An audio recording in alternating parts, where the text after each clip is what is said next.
Every single person who invests in this skill, their world opens up. What skill do you reckon I'm talking about? Well, it is That Voice podcast. And in this episode, you'll hear from one of the best in the business about how to flex your speaking muscle. I'm Sally Prosser, and you're listening to That Voice podcast. No matter who you are or what you do, your voice matters. And unless you've sworn a lifetime vow of silence, this is the podcast for you. Welcome to episode 16, can you believe, of That Voice podcast. And it's my pleasure today to chat to Jacqueline Nagle, the founder of Speakable You. Let's just say if I'm the delivery princess, then Jack is the content queen. She believes, as I do, that every one of you has a valuable story to tell, and she pulls those stories out of people and crafts them into compelling keynotes to captivate audiences and to catapult speaking careers. I've worked with Jack and use a lot of her tips and tricks when I write my presentations, and hopefully she'll share some of those with you today. Jacqueline Nagle, welcome to That Voice podcast. Thank you, Sally. So happy to be here. My first question, if people have listened to the podcast, they'll know this. My first question is always the same. It's, could you do your job if you lost your voice? Now, I've heard you ask this in other podcast episodes, so I'm a little bit forearmed with this. And the technical answer is no. I teach people how to speak.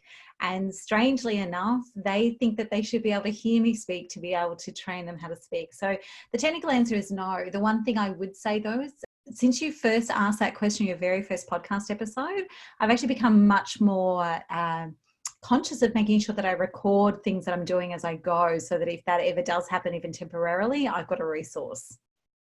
Yeah, it's interesting. I was thinking the same thing the other day with my stuff. I thought, with all the videos that I'm making and all the courses, I literally could teach from beyond the grave. I mean, touch wood. Are you going to come and haunt us? Is that what you're telling me?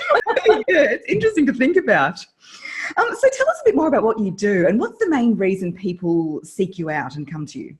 Yeah, look, I guess I've become known, as you mentioned in the opening, I've become known for being able to really shape people's content and really get out who they are, what they know to be true about the world, and not just regurgitate that and tell that, but shape it into a way that an audience loves to hear. So it's like making people magnetic and compelling through what they know to be true about the world. So that's definitely the reputation that I'm building.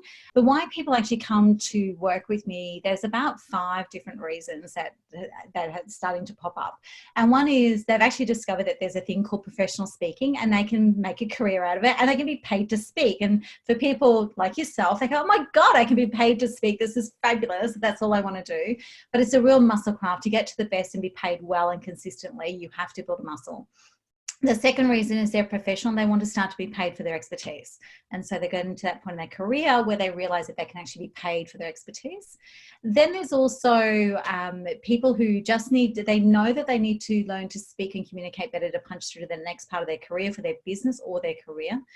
And then there's 2 other ones, which are the what I call a trip up. So one is you're in business for yourself or sometimes by yourself, and you're sick of losing work to people who are less qualified than you, but speak a lot better than you, basically speak a better game than you. And then the next one is because of what you've done in your life, your career, or your business, you've had the opportunity suddenly to speak. You thought you would nail it. You didn't realize that speaking was a completely different skill set to anything else you've ever done, and you bombed. You actually screwed it up. And so that's actually the 5 reasons why people end up in my world. Of course, I'm on the same page as you with promoting the importance of speaking. And I definitely believe that if you can speak well, it will beat any email, any 50-page report, any carefully crafted text. Yeah. It's always the best way to connect. Why do you think that is? I think it's because it's actually that in real life, that IRL that we're all using in our text messaging now, in real life or across social platforms, the only way that you can build a lot of trust and connection through online, through digital, through messaging, and all of that sort of stuff through the virtual world. And that's borne out, dare I say it, by the fact that some people can actually, date somebody, build a relationship with somebody on the other side of the world, and suddenly it's all on. So that bears out. But I think to build true connection and true belief and true trust is that person-to-person connection, which happens in real life when you speak. And if you don't learn to speak well, people don't know what they should be listening to from you. And whilst that sounds crazy, if you just are constantly saying whatever comes to mind, just winging it, just thinking about what's important to you and not actually learning how to speak really well, you might be able to build connection, especially if you're a party person. You might be able to, and really outgoing, you might be able to build connection, but you can never take people with you. So if you want to take people with you on a journey, you have to learn how to speak well in real life, person to person. And that doesn't mean it has to be one-on-one. It can be one-to-many, but you have to learn how to speak well if you want to be able to persuade people to consider a different point of view. I can speak firsthand to this. I'm in the business of delivery, and how you say something's really important. But what I've had to work on is developing the right language.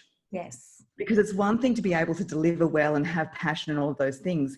But over time, finding the right words is so critical. Yeah. I had this really interesting session with so Ashley Curick, who was the mindset coach for Kerry Pothouse and Natalie Cook when they won gold in Sydney at the Olympics.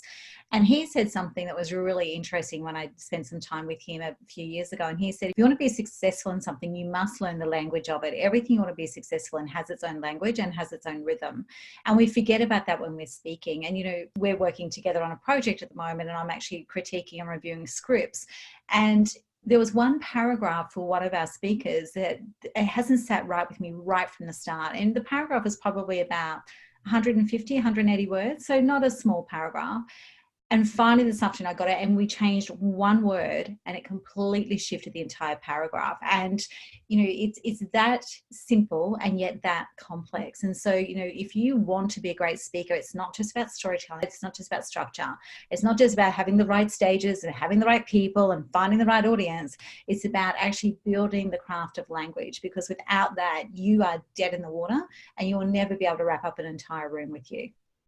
Yeah. And would you say that's the biggest mistake you see people make? There's a number of mistakes. I could go on for days with the mistakes, but the main mistakes that I see when it comes to speaking is actually lack of preparation, believing that just because you can speak, you are a speaker. And so therefore having an element of winging it, not putting effort into scripts, not understanding that scripts aren't about you. Scripts are actually about getting the content right, getting the story right, getting the structure right, and rewiring your brain to the language that you should be using. So the scripts are actually nothing about you and everything about serving your audience. The second thing is that people underestimate the power of a single word. You know, Tony Robbins has a saying, and I don't quote a lot of Tony Robbins, by the way, but he does have one saying that is, words have the power to build and the power to destroy. And we have to remember that that's how powerful they are. So, you know, the only way that we can recreate and experience a picture or an emotion in somebody else's being when they're in our audience is through the language that we use. The only way that we can build a vivid picture or minimize something is through the words that we use.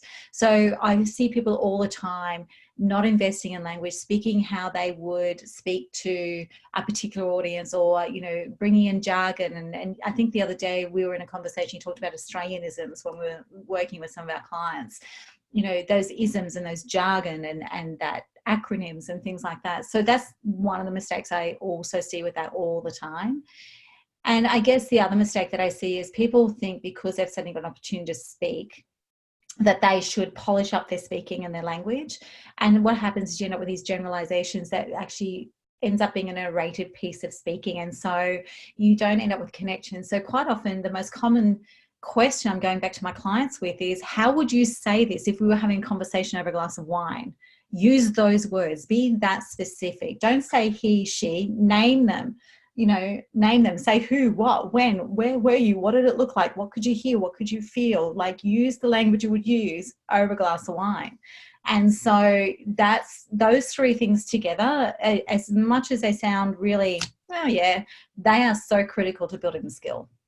So what are three things that people can do to make their content really sing when they're speaking? Yeah, so one of them is actually around what I just hinted at then, and it is in using your words on purpose. So it is in actually making sure that you use the words and the language that you have to ignite all of the senses. So when you take me into a story, what do you see? What do you hear? What do you feel? What's going on around you, inside you? What are you connecting with? Who's the character that you're speaking to or with? Name the specifics. Set the time up. Time frames everything. So tell me where you are. It's 5 p.m. on Saturday, December the the 21st, I'm a little black cocktail. Like, tell me the detail to bring it to life. That's how it sings. But don't do that for every part of the story. So stories need to be shaped, and this is one of the biggest things that we do with people. We need to shape stories. They need to actually speak to what your core message or your core outcome is going to be of what this is. So shape the story and drop it into the moments that count for that message. So, go into 3 to 5 key points of the story and drop me in those moments, bring them to light, ignite their senses. A storytelling, and I guess you would see this as well, everybody knows we have to tell a story. Like, everybody gets it. There's something like 45 million hits on Google when you talk about storytelling and you put it into the search bar. Everybody gets it, but most people are just doing this chronological unfold, and it's like this monotonous. If you thought about the tone of a story, it would be monotony. So find the bits that support the message and drop me into those moments and bring them together, and just give me 3 to 5. Don't give me every single detail of the entire story. So stories must be true, and they must be accurate, but they must be also shaped to do what we do. And if we do that, it's really good. The other thing is that people need to get beyond, if I tell my story and it just changes one person's life, then my work is done. Stop it. That's letting yourself off, and that's self-indulgent crap. Right? You are still actually at the stage of doing therapy from the stage, if you truly believe that. And within what you speak about, you need to give something tangible. So give the audience something they can use. So it might be a how-to, it might be a strategy, it might be the first couple of questions they can ask, it might be the first couple of steps they can start to ask. It might be just a different way of thinking, but don't just be there to inspire and motivate, be there to activate, and do that through giving people something that they can use. I really like that. Don't be there just to inspire and motivate. Be there to activate. Yeah. Love that. And when that happens, not only does your content sing, and there's structure and story and language, but if you do that, even if people never use what you give them, they will always remember you. And it's really interesting because I have a tipping point model that we take all of our speakers through, and it's about how do you get from being told that you're so good to people coming up to saying you're inside my head. Right. And that's actually the tipping point we want to be in demand as a speaker. And it was put perfectly. I was asked by a speaker, he has a lot of stop-start in his career and he's not getting the demand he wants, but he does get bookings.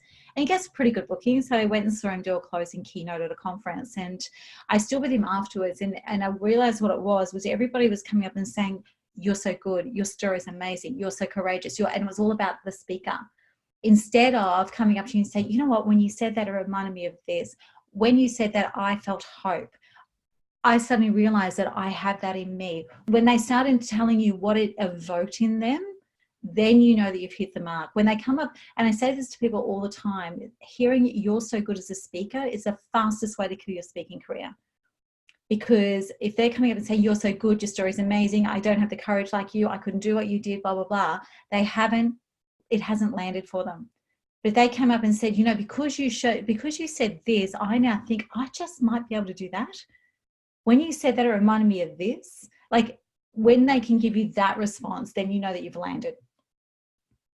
I absolutely agree. And that's something that I work on as well. It's about making people relate your content to them. So you talked about killing a speaking career.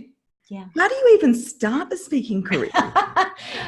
Well, first of all, is not get on every single stage and just speak. That's the advice. So there's a couple of things here. So one is you need to get started. So you do actually need to build some muscle. So you do need to invest in training and education, because no matter how much you think you can speak naturally, it is a muscle build. You and I both know, you've come at it from a different angle to me, but we both know it's a muscle build. There's structure, there's strategy, there's theory, there's techniques, there's ways of doing things. That's number one, is actually be prepared to invest in the muscle. The second thing is making sure that you have something worth saying. So, I've always had the mantra that everyone has a voice and everyone deserves to be heard. But I've actually started to learn that not everybody should be heard. Right. And that's been quite a shift for me. So I still meet everybody with the expectation that you have a voice that deserves to be heard, but you need to have something of value to say. So not a lot of people, probably about 5% of the people that I meet should never take the front of a room, because the experience and the knowledge isn't theirs. They've gleaned out of a textbook. They've worked alongside someone else. It's important that they get their story out, but they have no care and regard for the state they leave their audience in. So not everybody, you need to have something of value to share. You need to be able to hold the space, right? So that's the next thing. I believe everybody has it within them to give a great keynote or a great speech or a great presentation. But I also believe that not everybody should be on the stage at the point in life that they're at right now. So number one is invest. Number two is have something of value to share. And the third thing is, so I listened to a Speaker Bureau panel, so a panel of Speaker Bureau owners in the US about 18 months ago.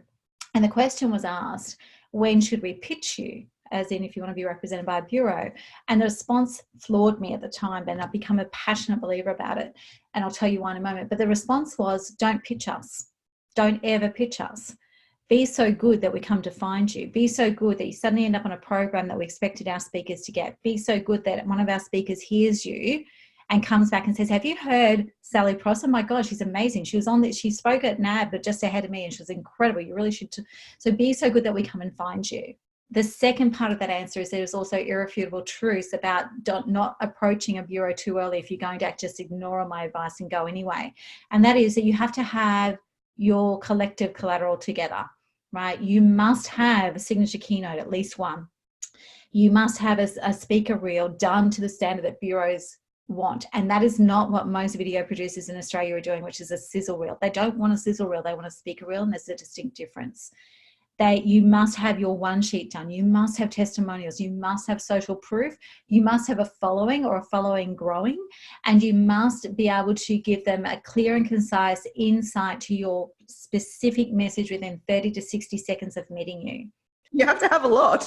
Yeah, you do. This is not, in the US, there's, I do some work in the US, and the US is quite amazing because a bureau will not look at you until you have all of that. Australia's a little bit more lenient, right? But if you actually want to make a go of it, you have to actually have that collateral in place. So you can get to between $3,000 and $5,000 regularly with a gig with a pretty average one sheet, speaker one sheet, and a little bit of a go at a couple of things and a few presentations that you do. You can absolutely, but to get a consistent paid speaking career on the stages that you want, where you're averaging $8,000 and above per gig or $6,000 and above per gig, you must have the collateral in place. You must have the social proof. And it is not a game for amateurs.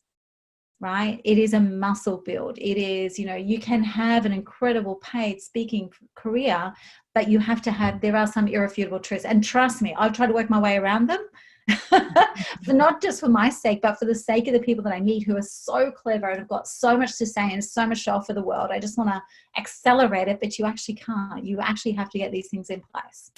Yeah, and if anyone's listening thinking, geez, well, I did want to become a speaker, but after hearing all that, I don't know where to start.